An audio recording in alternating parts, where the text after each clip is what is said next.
Hello and welcome to the Point Blank Show. My name is Abhishek. What is economics? How do you make it simple? How do you explain it to someone who may have nothing to do with it? If there's one book you should read, pick up Andrew Leigh's How Economics Explains the World, a short history of humanity. I caught up with him to learn more. Andrew has a PhD from Harvard University and was a professor of economics at the Australian National University. He's now a member of the Australian Parliament. Thank you very much, Andrew, for joining in and talking to me about your book. Real pleasure, Abhishek. Great to be with you. Thank you. And this is the one that I'm holding up here. And in the book, you talk about law, which is the law of diminishing marginal utility, which basically means the more you have of a thing, the less you want to have more of it. Now, and I am not trying to put you on here, but your book is an apparent exception to that rule. First of all, it's short, less than 200 pages for somebody who has got no background in economics if they want to pick it up. And please tell me about how did you go about it, because it covers everything from slavery, industrial revolution, interest rates, and also the fact that if you look good, you might get a little bit more in your bank account. Quirky things, as well as going back to Indus Valley civilization, which was part of our textbooks. And it's not a tome. It's nearly 200. So how did you go about that? And what was the original idea to go with? Abhishek, I wanted to write a book about economics for non-economists. It often strikes me that some of the best insights from economics are the ones that we teach our students in first year. The idea that decisions are best made at the margin, the sunk cost fallacy, that bygones are bygones, the notion that you need to think about trade-offs, that agreeing to do one thing often means missing out on something else. And to distill those economic ideas into a book that also talked about how to understand the story of humanity through the lens of economics was the task that I set myself. There's so much that's been written about economics, so to boil it down into a compact form was a big challenge, but great fun at the same time. So how would you define economics for, let's say, my mom, who has no background in the subject, to a layperson? What is economics? Economics is the study of scarcity. Economics, more than anything else, thinks about what we need to give up in order to get something else. So if you're saying yes to going for a walk with your friend, then that might mean that you need to get takeout for dinner rather than having time to cook dinner. If you're a company that is spending money on opening a factory in Bangalore, then that might well mean that you don't have resources in order to open a factory in Mumbai.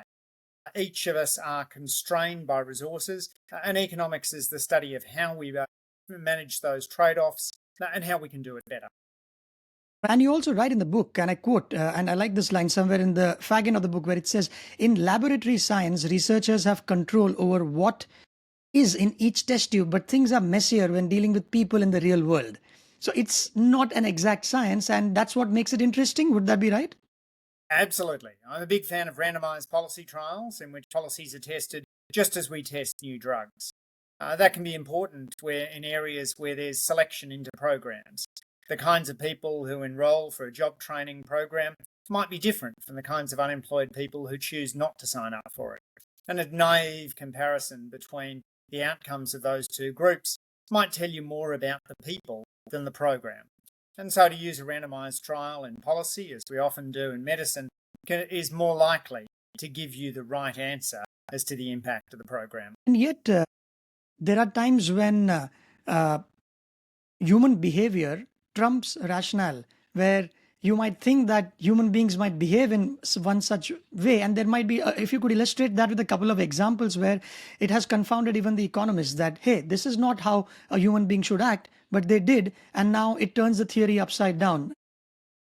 The first time economics gave our Nobel Prize to a psychologist, it was to Danny Kahneman. His work on behavioral economics with his co-author Amos Tversky really helped launch the field.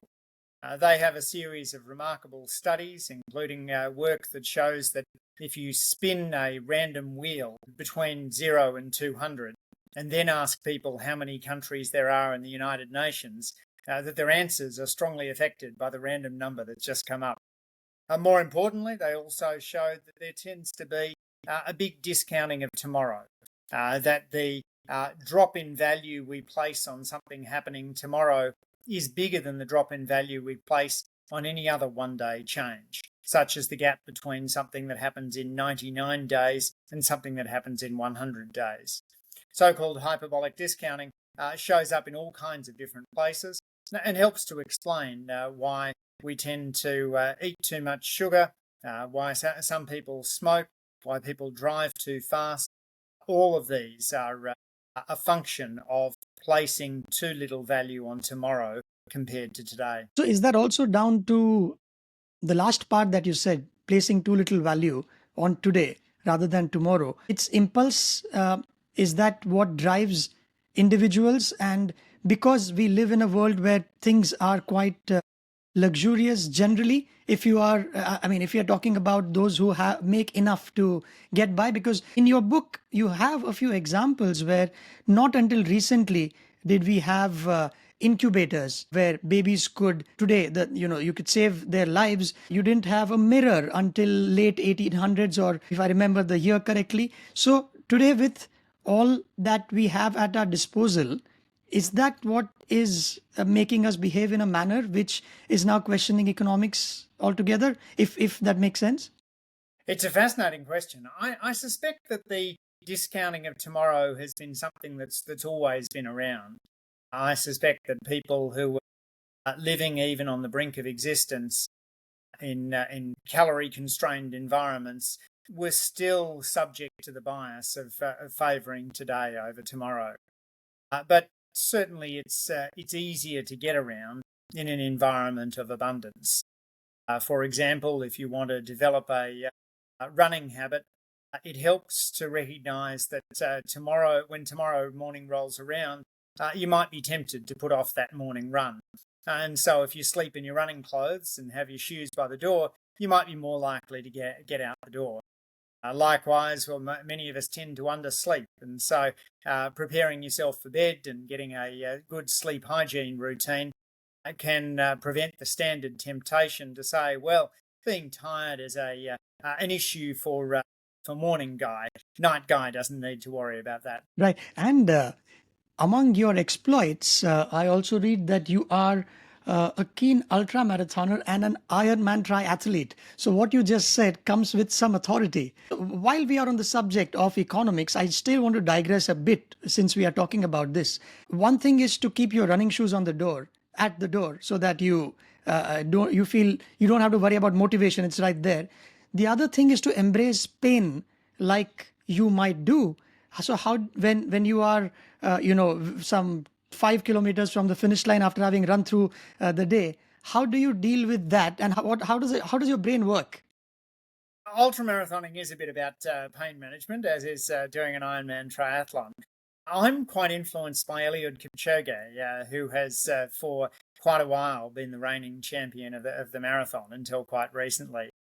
He says when the going gets really tough, about sort of half an hour from the finish line, he will begin to smile because he knows it floods the brain with endorphins and helps him push a little bit harder. So I'm running at about 2/3 of the speed of Kipchoge, but I do my best to smile when I can and try and get that endorphin flooding effect. The other way is just to remind yourself that if you're in most amateur sporting contests, you're doing it only for your own pleasure. So you'd better be getting a bit of pleasure out of it. This is quite literal definition of smiling in the face of adversity. Perfectly put. Yes, exactly. And it's a better way to live your life. Absolutely. I think there's another extreme of David Goggins, who talks about doing all of these extreme sports because it tells you how much can a human body take. So how do you think, because again, this is human behavior, does it tie into economics somewhere, or are you an exception to the rule? Because yeah, it's something that I find joyous. I'm not particularly coordinated. I've never been especially good at ball sports, but I've been able to do endurance events, particularly running, for a little bit longer, and that's something that brings me joy. I started today with an hour-long run in the bush behind my house. Came across half a dozen kangaroos hopping across the path partway through. Rosella flew over the top of my head. Smelled the native trees. It's hard to have a bad day after you've started off that way. So I do feel if you can get over that challenge of exercising in the morning, and I struggled with that for many years, then a bit of exercise first thing can set you up for a good day. But each person needs to find their own approach, and that might be meditation. It might be engaging in a nice walk around the community. Anything that gets your body going and your mind settled. Lovely. I'm a little embarrassed to admit that the longest that I have stretched my body just happened to be last evening when I did 41 push-ups in one go, because I'm bad at it. So, which is Very still, nice. that's the extent of my physical ardor. Coming back to economics, if I were to ask you, what is the objective of economics? Is it a right question in the first place? Because is it to reduce unemployment? Is it to improve standard of living? Or is it like asking which is the best gear in a car, which is a wrong question to ask? So how is it? Economics focuses on maximizing well-being or happiness. We refer to this as utility when we're teaching first-year students, but really it's maximizing pleasure broadly defined, not just the sort of physical joy that comes from sex or from eating, but the broader sense of having lived a good life. This means that economists use money, but more as a kind of yardstick. Economics, as my friend Justin Wolfers puts it, economics is no more the study of money than architecture is the study of feet and inches. We use money as a measuring tool to compare things, to make trade-offs, but ultimately it's about happiness.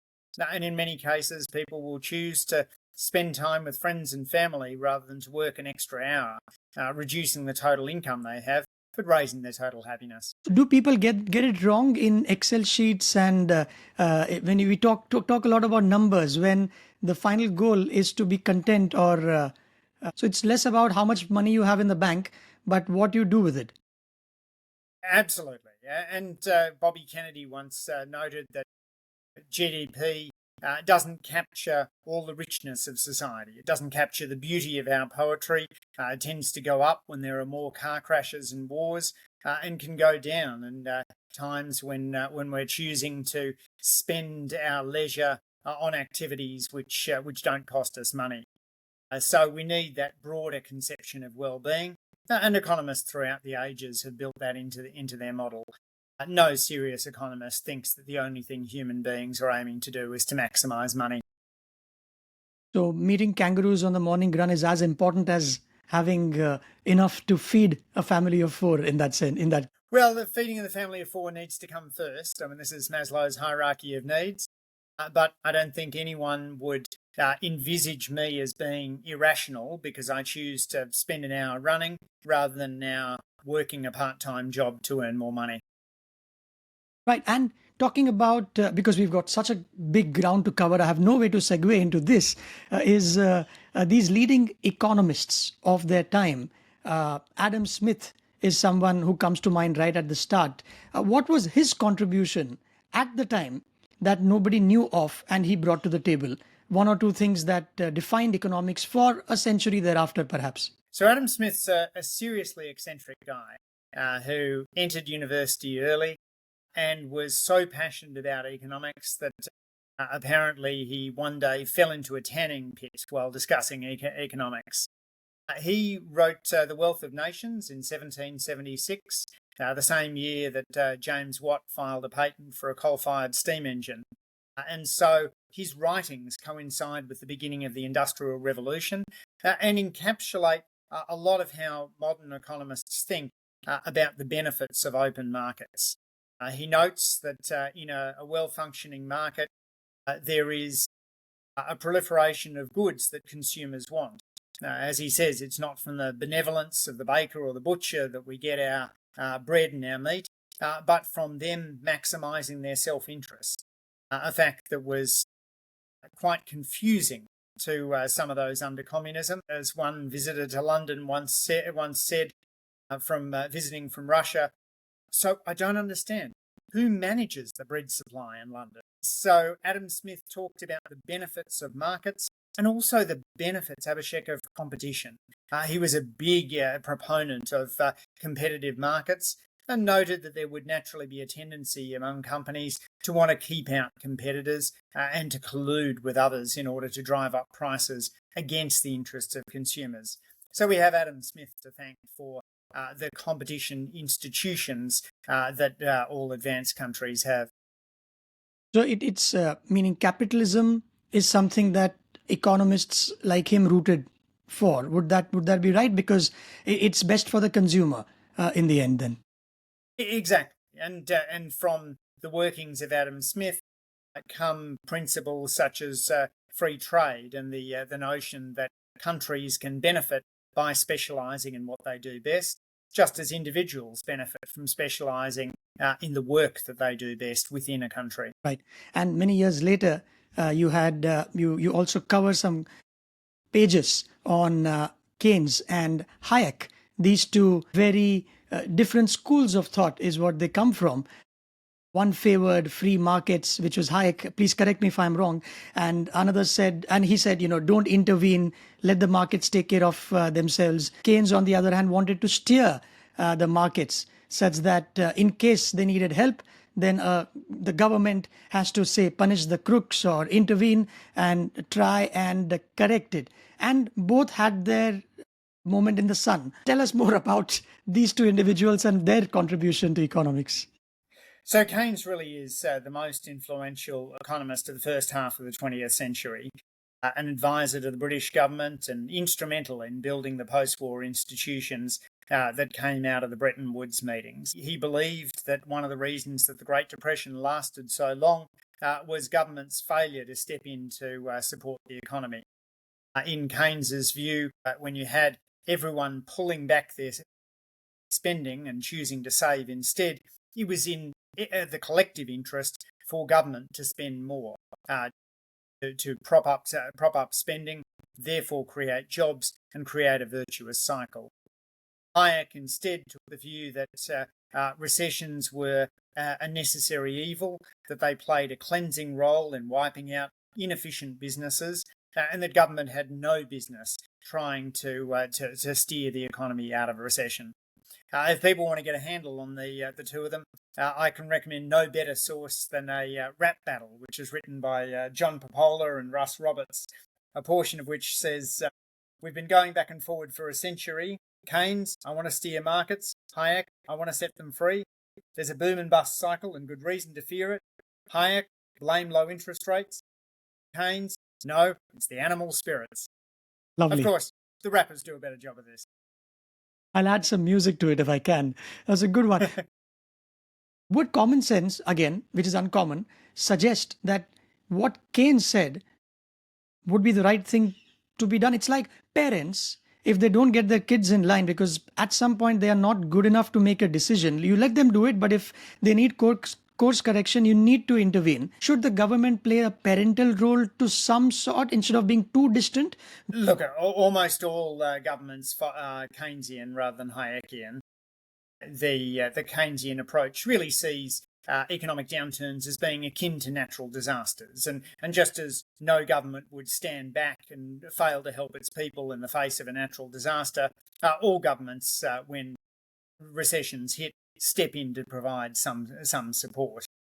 There's a famous criticism of Hayek who said that his approach to recessions was unsuitable as denying blankets and stimulants to a drunk who has fallen into an icy pond, on the grounds that his original problem was overheating. Even if someone has made a mistake that's led them to fall into a pond, we typically don't sit back. And so really the impact of Hayek comes through his later works in thinking about the role of the invisible hand, as he put it, and understanding how you can have spontaneous order emerging from a free market. But when it comes to managing the boom and bust cycle, governments around the world are Keynesian. The Economist carried an article a while ago during the subprime crisis, which reminds me of the line that you just said. It had an illustration of Angela Merkel. She teaching somebody to swim, and that somebody was a few of her neighboring countries who were drowning.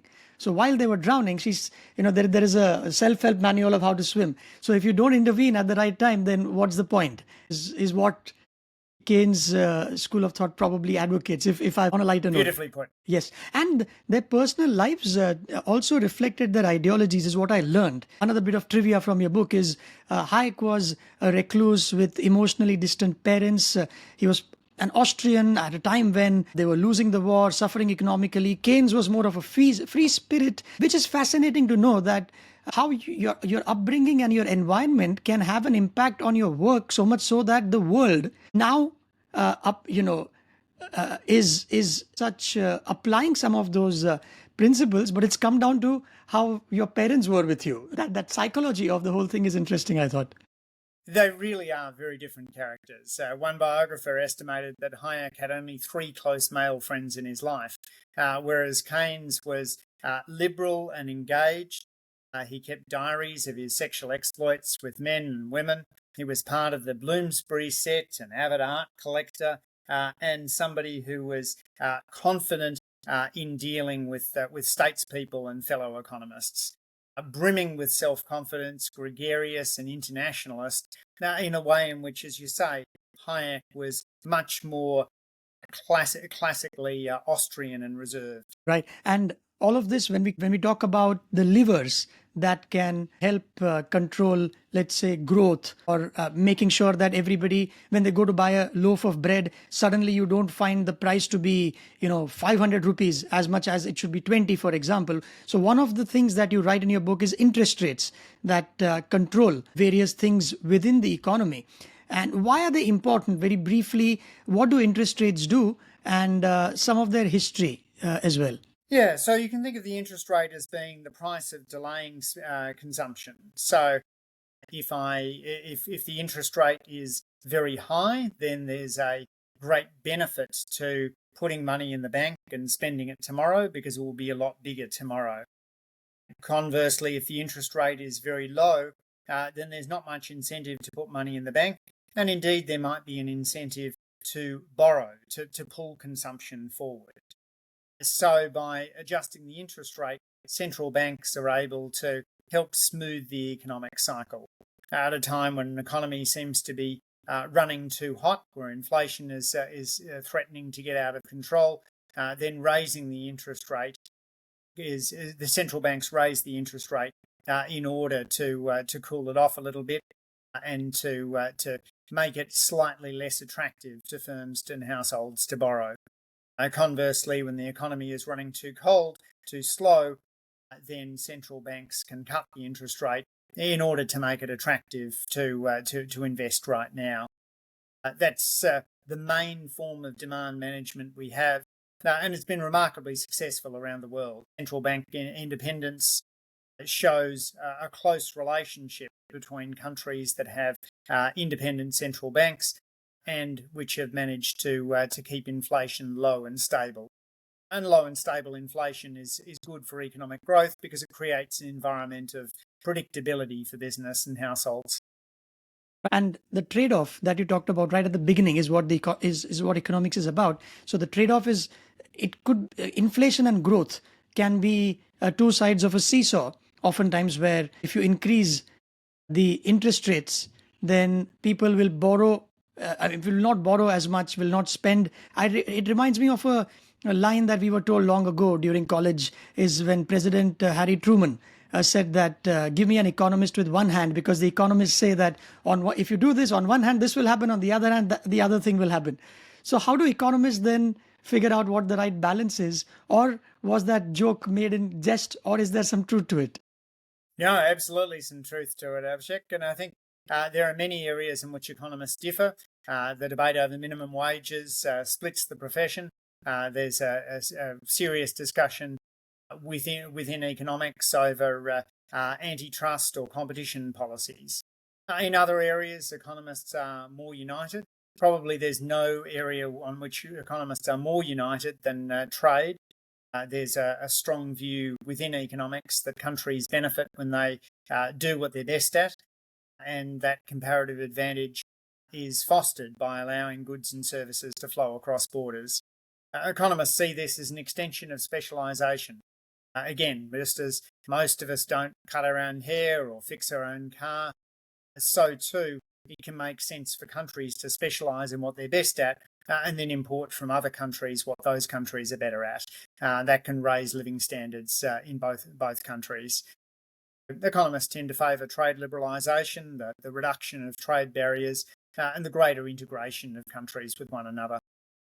Do politicians agree with that? Oftentimes, in recent times, do you see that it's shifting where people want close economies, and what kind of impact might it have in the long run, even if it benefits them in the short?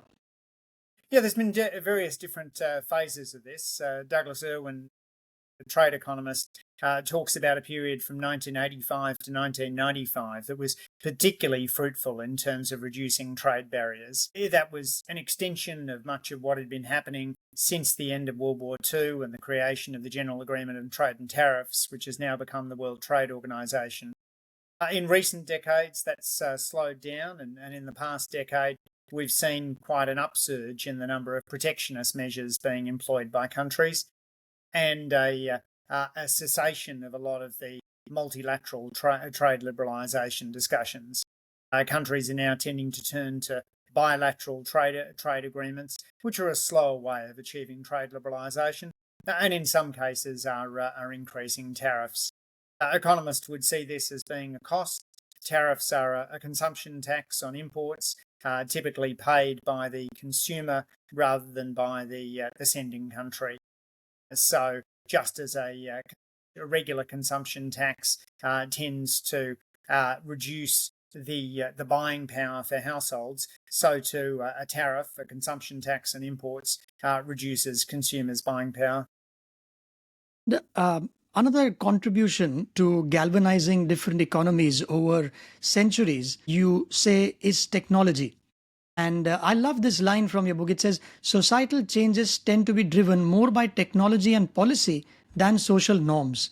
Can you give a couple of examples and about how technology has suddenly taken us to the next orbit and it keeps happening?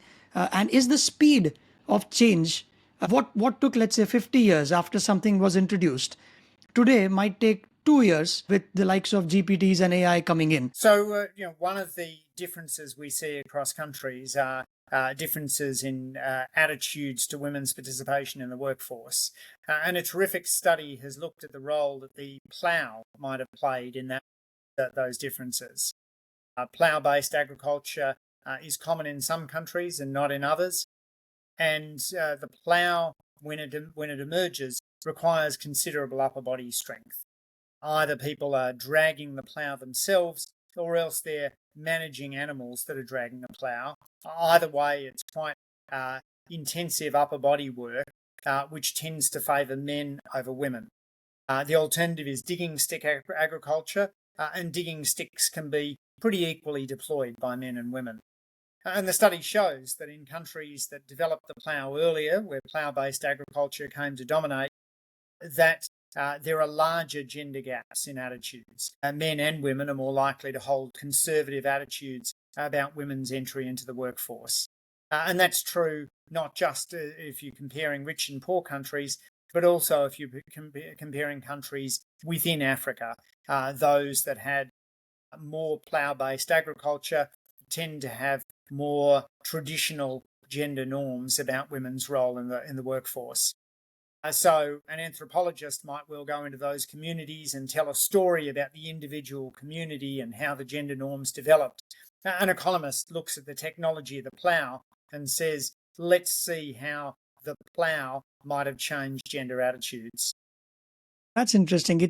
I know we started with technology, but since you brought up gender gaps, as of today, when it's very evident that women get paid a little less as compared to men, and this is pretty much in the news at all times. You have the likes of Jordan Peterson from Canada, who has argued that there are legitimate reasons to it, etc. What is your take on the gender pay gap? For instance, Rafael Nadal was also asked recently in tennis, why do men get paid more than women? His answer was, we don't ask this question to models. Women who are models earn more than male models, so it's just about supply and demand. What's your version of it? Well, modelling is one of the very few occupations in which women systematically out-earn men. If you look at most professional occupations, the gap is the other way around. And a very large proportion of that is the so-called motherhood penalty. Among childless men and women in many advanced countries, there's a small or even zero gap in earnings. But as soon as children come on the scene, there is a significant gap that emerges. And that gap is partly due to women reducing their hours, but partly also because women who are combining work and family are more likely to take jobs which provide stability rather than a fast upwards earning trajectory. They go on to what economist Claudia Golden has called the mummy track, a career trajectory which is less likely to take them to the top of their organisations.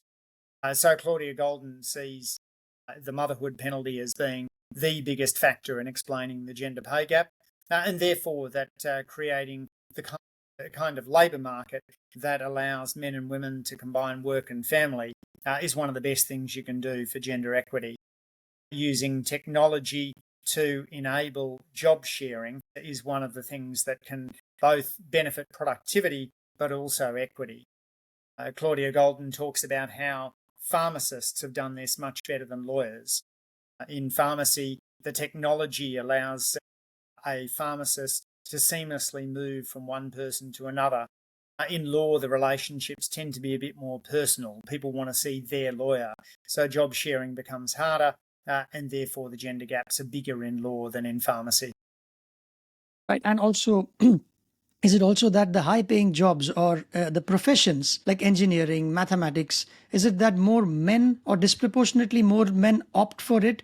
And is it also that they spend more hours because they don't have to pay the price that a woman does? Or is it just a vagary of profession that women choose certain professions which may not be as high paying as the male ones? So, there's certainly differences across occupations, but it's important to look at the factors that apply to why people choose certain occupations. If occupations are what Claudia Golden calls greedy jobs, jobs that are so all-encompassing that you can't go part-time and combine work and family, then they'll tend to be male-dominated. Occupations that have a history of sexual harassment will be less attractive for women to go into them.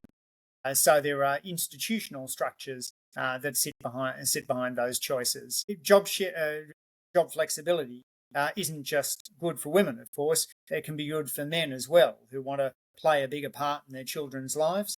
And honestly, it can be good for people that want to combine hobbies with work. If you're, to take a random example, a keen Ironman triathlete, you might well like a job which allows you to go 4 days a week without having to change industries. Right. And I know we are running out of time. So last few questions and where we touched upon technology, I like this example that you bring up that World War II brought advances in econometrics as well. And you give an example of how analytics or numbers are used to save lives. If you can recount that bit and how these things are helping over time as well in the modern times that we live in. Yes, the work that was done by Wald and was really critical in helping us understand selection bias. He pointed out that the British Air Force were making a terrible mistake in analysing where to put the armour on their planes. When a plane came back, they were looking at the bullet wounds underneath the plane and reinforcing those places on the plane with the new planes that went out. But of course, they were looking at only a biased sample. They were looking at where planes could get hit by bullets and still make it back. What they should have been considering was that there was a set of planes that had been hit by bullets in such a way that they were downed. Without seeing these in their sample, they were making the mistake and putting armour where it wasn't needed. That approach to econometrics helped to save lives in the British military, but also can be applied in other areas. If you're looking, for example, at the performance of mutual funds, you want to consider the fact that at the end of 10 years, the mutual funds you see may only be a subset of those who started off. So selection bias can creep into all kinds of different analysis, not just planes that are shot down. Yes, so you have to, I mean, in English, read between the lines is what the bloke did back in the day. And also, and you're right that the costs of blocking technology are often unseen, that eventually, if we don't embrace them, then they might bite, you might bite back. I mean, they might bite back rather. So this, let's say back in the day during the industrial revolutions, the Luddites did not want the mechanized form of doing, because it would do away with laborers. Today, in the age of artificial intelligence, where literally as we speak, every passing day, there is a new application which might get people out of work. Now, this debate, which has been ongoing, and we don't have too much time to get into it, but how would you say, will economics be questioned, or should we be looking at it from a different lens, or that still remains that new technology, it's a new technology, AI, it might displace some jobs, but it might create altogether new ones? Or is this an exception, or is it too early to tell? Traditionally, technology has displaced jobs, but we've still managed to create them within modern economies. So, electrification, the steam engine, computerization, all of these rendered certain occupations redundant. But whereas countries used to have more people employed as typists or lighthouse keepers or signal as keepers, we now have an increased number of people working in video game design or social media curation or fitness instructors. So modern economies have been likened to running across ice floes, to constantly moving and changing, but still effectively reinventing themselves. And the optimistic hope with artificial intelligence is that it does the same, that it takes the drudgery out of a range of jobs, but manages to create new ones at the same time. That's the hope. Of course, this is a technology quite unlike others that have gone before it. It can easily be picked up by workers to get a significant productivity boost. In one study, 25 to 40%. And it's something that can be deployed without requiring a radical rejigging of work, unlike the steam engine or electrification, which needed managers to retool the factory. So it's an exciting moment, and I think the clear answer to your question, Abhishek, is it's too early to tell. Right. It's like the economist with one hand. It's too early Precisely. to.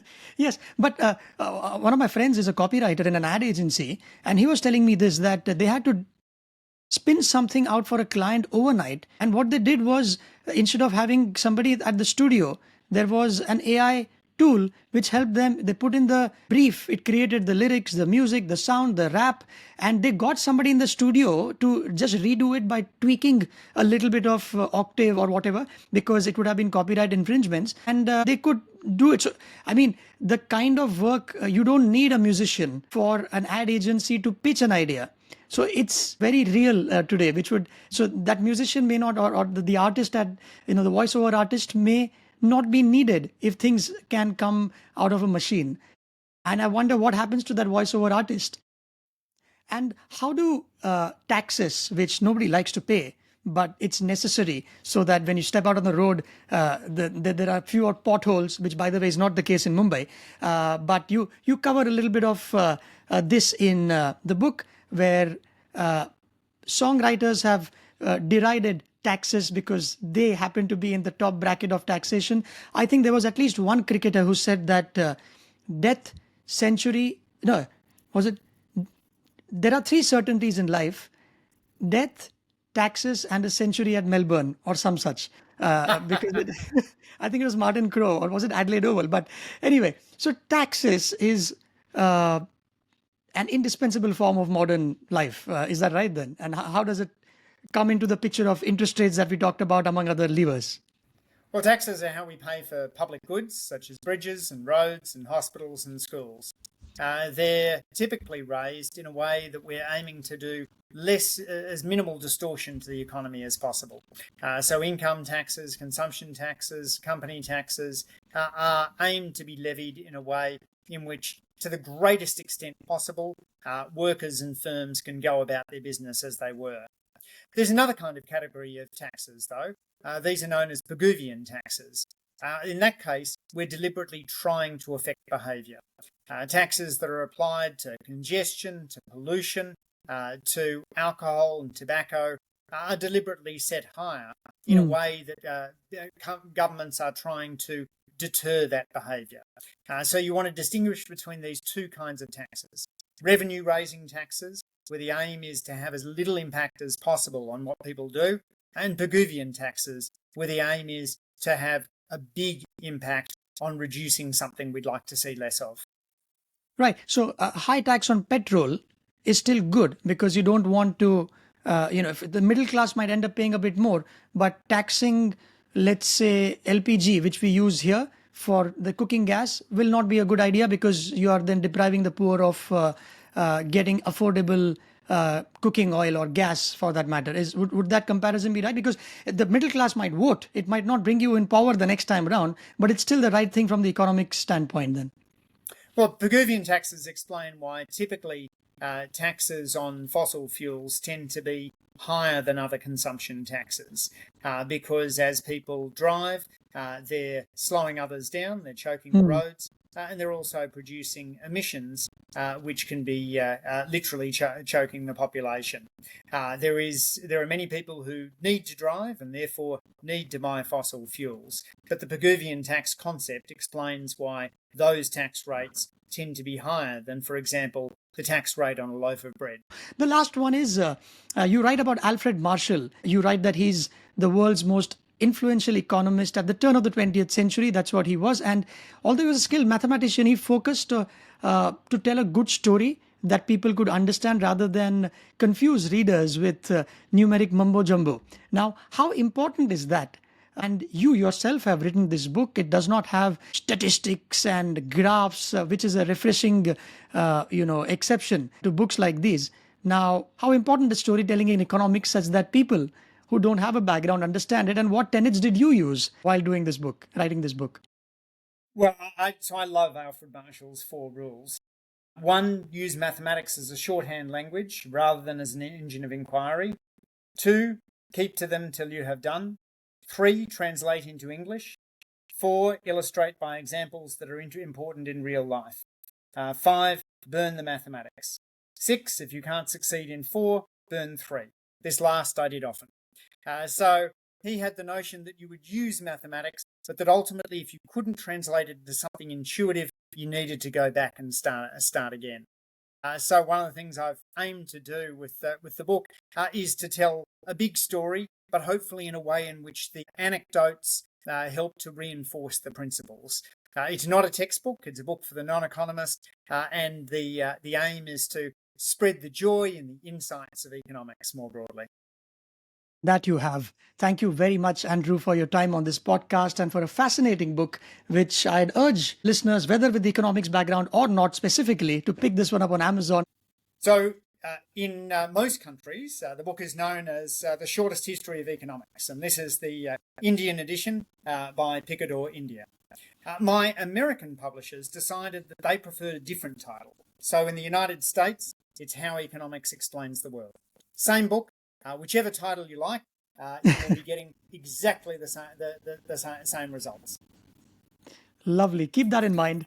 And thank you so much for taking the time to do this chat, Andrew. Real pleasure, Abhishek. Thank you. Thank you.